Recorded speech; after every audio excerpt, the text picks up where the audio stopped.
sa paghimo nato renovation din simbahan, pag ayo nato sa tong retablo, diha man to'y naong sa God the Father sa taas. Yan niingon si Father Glenn Guanson, ang atong head sa Commission on Worship. Kuhaa lang na diha padre, ilisi lang nag Holy Spirit. Munang nabutang ang dove. Nako kanadeng Father diyan siya. Wa manggoy naong ang amahan.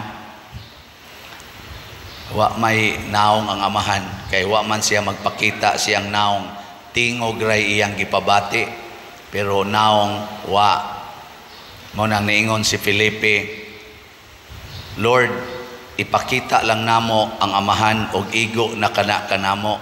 Yan niingon dayon si Jesus, wa pa day kakaila nako Felipe, ang nakakita kanako nakakita sa amahan.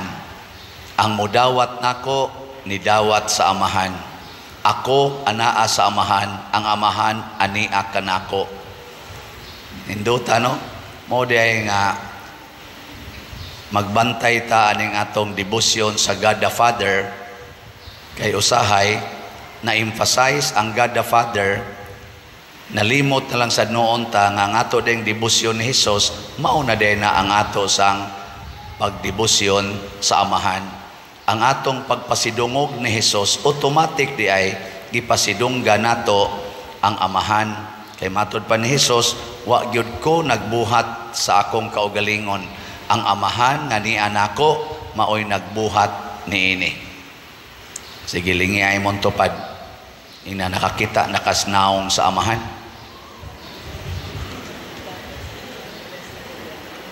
Sige na. Kinsa ninyo'y nakakita sa naong sa amahan? Tas ang kamot. Oh, mao pag-explain ako nga ang nakakita ni Jesus, nakakita sa amahan. Ya sige naman tag-ingon ni Jesus, igana, lawas ni Kristo sa inyong tubag. Oh, di nakakita na mong Kristo? Di nakakita na sad sa amahan? Pasti lang gid ninyo eh. Dios bo na tabi. Kinsay nakakita sa naong sa amahan, tas ang kamot. Nganong jutay raman? Ang rason mao kini kay wa ta mo tuo nga kanang hostiyas mao na si Kristo.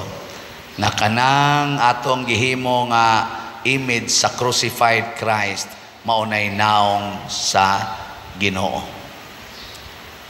Labaw sa tanan kanimo ipinakalisod na kanang imong tupad mao denay naong sa anak sa Dios. Lingi ay mong tupad ing na motuo ka nga ako naong sa anak sa Dios. Ing na pangutan-a ba kanang wa mulingi mga anak na siyawa. Kusog kitang moingon amahan namo, amahan namo. Nganong nakamao naman tang moingong amahan namo tungod sa Dios nga anak nga nagpakatao nga mao si Jesus. Higihimo taniyang mga igsuon mo nay pinakadako nga gasa. Unya kay himo naman taniyang igsuon, matud pa niya, mag-andam kog lawak ninyo dito sa balay sa akong amahan. Magkuyog ta kay tuwa dito yung tinuod nga balay sa atong amahan, andaman tamog lawak. Sinunahan ka na, kanindot ana. Ngayon sa may sunod mahitabo, kung motuo ta ni, din agid ta maratol. Di na gyud. Sa unang pagbasa, wa nagid sila mahigugmas kwarta ang mga apostoles. Ingon sila di maayo nga mag-anhimi mo focus aning kwarta, kining pagkaon. Ang among fokusan maugyod ang pagampo o ang pagsangyaw sa maing balita. Unsa may maing balita nga kita igsuon ni Jesus duna natay lawak didto sa langit. Unsa may buhaton nato din hisyuta, ayaw na paghimog balay, ayaw na paghago-hago, ayaw na paggasto-gastog himog balay diri. Tuanay permanenteng balay giandam na sa langit. Nya kanang pagsigi na tog himog balay diri sa yuta, dakong peligro nga di na hinunta kasud atong giandam ni Kristo. Kay ang sugo ra bang Kristo biyai ang tanan, mga balay, imong negosyo, imong sakyanan, tanan biyaan aron maangkon ang kinabuhi dito sa langit. Nya sa sige nimong pagpangga sa imong balay, makig-away na kag silingan, mga saba na kas imong mga anak tungod anang imong balay. Kig-away na ka sa mga kauban nimo sa balay kay gihugaw-hugawan ang imong balay. No. Na may mga kugihan kay dinhing manglimpyog balay pero dali kayong masuko kung naihugaw. Kana mga impiernohono na naamong sa balay. Nya kanarabang balaya na to dinis yuta, mawa ra gid na siya. Ang Ukraine karon ako'y nabasa nga anang murag ana bang news bang gamay na sa Facebook, ang mga tao na discourage nang mupuyo dito bisan pa kunog mahunong ang gubat kay nangaguba namang mga balay sa pamailang balikan, nangaguba na, gusbat na kaistanan, mura na katong Marawi. So dako kayong bangunonon ang mga nangaigos gubat kay purting ilngiga sa dalang ilang mga armas, usa lang kabuto kani atong simbahan, hurot ti kabungkag tindag kuha nga missile. Napagaandam na sad kuno ang Russia og mga nuclear weapons or bombs kay pabuthon dito sa Ukraine, ni react sad ang daghan kay mga nasod nga why gamitay nuclear. Ingos Putin, hapos lang sa sapato ning tapuson. Nuclear yun. Muna ito mga balay, mga guba raman na, iniglinog, katong linog sa Turkey, linog sa Bohol, itong dagko kayong linog na to dire, nahawa na nga lusno ng balay. Wagi siguro karong hapon, mulinog ni kusugayo, hurot na inyong balay. Hasta ning kulikta, mahurot sa nikawa. Kadtog yung balay dito sa langit, mo to importante. Muna ay na mo pagtukod og balay sa may buhaton, ipalit na lang slots. Bitaw, kay dako kay nagpuntos dito sa langit. Mo bitaw na ang nipalit na tog mga slots, pirmi yung malipayon. Ngano man, musod man ang langit dinhi kay ang Ginoo manggod, ang iyang gingharian, ang permanenteng gingharian tuas langit katong umaabot. Pero ang iyang gingharian nagsugod na dinhi. Mo bitan nang ingon ta, moabot kanamo ang imong gingharian. Ano sa man moabot kung di na ta magsigig pangandoy aning kalibutan na ngatong buhaton sige na lang tag paambit. Mao na ang mga apostoles ang ilang gibuhat siging paambit nya, mi focus sila sa pagpaambit sa mga espirituhanong mga pagtulunan, pagampo o sa pulong sa Ginoo. Nya kining pulong sa Ginoo kung atong paminaon o atong sundon, mausa ni mahimong basihanan nganong mahimotang mahigugmaon sa atong isig katao. Dali kita manghatag. O na dinis atong parokya daghan kay nang hatag gikan pa adtong 2020 hangtod karon. Daghan kay nang hatag. Ako labong taga-agamayng update sa atong nahalin nga mga slots. Ang sa atong Paras Kumbinto, pagtukod anang atong kumbinto, ang San Vicente Ferrer's Daily Abundant Graces or SBF DAG, as of yesterday, ang atong halin niabot nag 18,029 ka slots. Pakpak. Kanindot ani. Pero gusto pag yun mong malangit na apay 57,971 ka slots nga available. Nga paspasin ninyo palit kay aron madali sa nikahuman atong kumbinto. Gusto mong mutanaw sa update sa atong kumbinto? Sige, atong ipa salida gamay.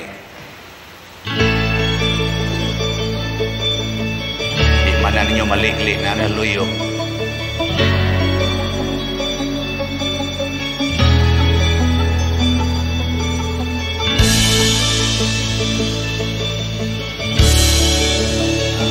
Itong niaging simana.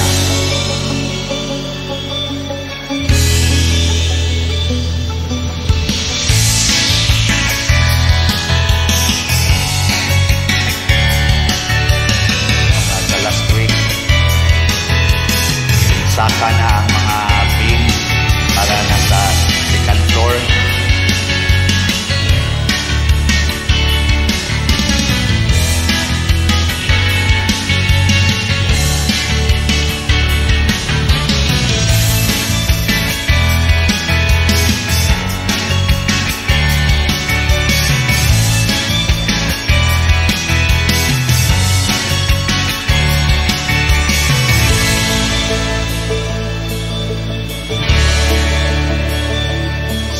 Atong makan ang nagtrabaho o ang nagtrabaho. Atong contractor, yampo nato, no? Ang CEH mo'y atong structural, niya sa architectural o uban pa na asaylain atong mga contractors nga pulos-pulos rasad nato din higyod parishioners nagmahal sa atong parokya. Niya sa ato sang niaging kasaulugan sa pista katong special slot nga God's Protection, Healing and Joy or GPHJ, ang atong gibaligya nga slot sa ato sugod March 12, 2023, 45,000 ka slots nga tag 100 pesos per slot. As of April 30, 2023 niya na humanatog kwinta pagkahuybis na ang atong total nga halin ning abot og 45,742 ka slots. So naay sobrang 742 ka slots. Nya kini ang equivalent ani nga amount is 4,574,209 and 47 centavos. Niya ang total natong expenses sa pista o sa Holy Week ni total og 4,484,097 pesos and 72 centavos na atay excess nga 90,111 and 75 centavos ato ning gibutang dito sa atong Paris operating expenses. So pakpakan na itong usab ang namalit. Salamat kayo. Nya gusto pa mo mapalit og slot? Karong Mayo, nag-Flores de Mayo ta. Nya naana sa tay kontis-kontis sa mga chapels, pinaagi sa ilang mga sagala. Katubang magrepresentar sa mga titulo ni Mama Mary o virtues ni Mama Mary. So ang atong Flores dinhi kada hapon nga misa unya ang atong kining culmination ini May 28 Sunday alas 5 ang misa nya wala na tay misa sa alas 7 gabi nya manghatag na sa tag mga bugas ngadto sa atong category D. Tingaling maabot ng mga 1,000 tingali ka pamilya category D pasabot ana man ta A, B, C, D. Unsa man toy A, nindot og balay, nindot og income. Ang B, nindot og balay, bati og income. Ang C, bati og balay, arang-arang og income. Ang D, bati og balay, bati pagyog kay income. Mo na D. Nya ato naman ang nakategorize ato nang tagaan sad sila karong Mayo. Niya, kuntis-kuntis putas kapilya, anang mga sagala, akong bana-bana, muabot og mga 1 million ang atong budget. So, baligya na sa tag 10,000 ka slots, nga tag 100 pesos per slot. Para ani. Niya, ang title sa atong slot, Mother Mary's Protective Power or MMPP. Mother Mary's Protective Power, 100 per slot. Kotobra ni sa May 28, 10,000 ka slots. First come, first serve. So tingali sunod simana, hurot na ni kay 10,000 raman. Hurot man itong 45,000. Kani pa ba? No? So pagdali mo palit, aron makapalit pa mo. O di mo kapalit, adto mo padong sa MMP. Manila Memorial Park. Mamagunay among title dire sa nakay Misas MMP pa dir. Karon MMPP man pero di ka mo palit. Wa kay protective power basig padong ragyo kas MMP. Dibitaw mga igsoon ato ning gibuhat aron pagpakita nga kita miila nga anak tas Ginoo ug ang tanan natong buhaton for the glory of God through Jesus, through Mama Mary. Nga ug ato ning buhaton kita sad mismo nga namalit og slots or nitampo dinhi sa atong mga kalihukan doon na say nindot kayong mga transformations and graces. Dinhi ni anhi nga nipalit og slot, di siya motugot nga di may magkastorya. Kaya dito man siya gawas nasod gikan. Nako nganong makikistorya magyud kanako sir. Nibalik na siya ni kaduha and siya mo testimonya lang ko pader nga sa akong pagsigig paminaw nimo nisugod kog palit og slot na agoy dako kay grasyang niabot nako pader. Grasya sa relasyon sa akong asawa. Ako mo'y hinungdan nga nagkabuwag mi. Nya karon akong gibuwagan ang akong kabit. Naghilak ko hapit kada gabi kay gimingaw gyud ko sa akong pamilya ug nangandoy kong mahiusa. 1 month ago nagkahiusa mi sa akong asawa. Munang mo testimonya gyud ko nimo pader bunga ginis pagpalit og slot. Nako pangabit pa more. Aron magsige na sa kagpalit para mabalik. Di ay magsige na to siya palit. Ang mga inana nga testimonya ba nya daghan kayo ingon ana. Ngano man kay matod palagi ni Hesus ang nakakita kanako og nakaila nako nakaila sa amahan. Pasabot og miilata nga kita usa ka pamilya mga anak sa Ginoo magpuyo ang amahan dinhi kanato og bisan unsay atong pangayoon iyang ihatag. Matod pa sa ikaduhang pagbasa, tukura ang inyong kaugalingon diha sa lig-ong bato nga mao si Hesus ug kita himuon sa niya nga mga bato para sa atong isig katao. Aron anhi sad sila makakita og nindot nga sukaranan. Ug ang kaluoy sa Ginoo muhari nato. Matod pa sa Salmo, Ginoo ipakita ang imong kaluoy kay nagsalig mi nimo. Wa na ta mosalig sa usa sa atong kaugalingon, misalig ta sa Ginoo. Nya sa atong pagsalig sa Ginoo, mahimo tang secured, mahimo pagitang happy, mahimo pagitang holy. Manindog ta.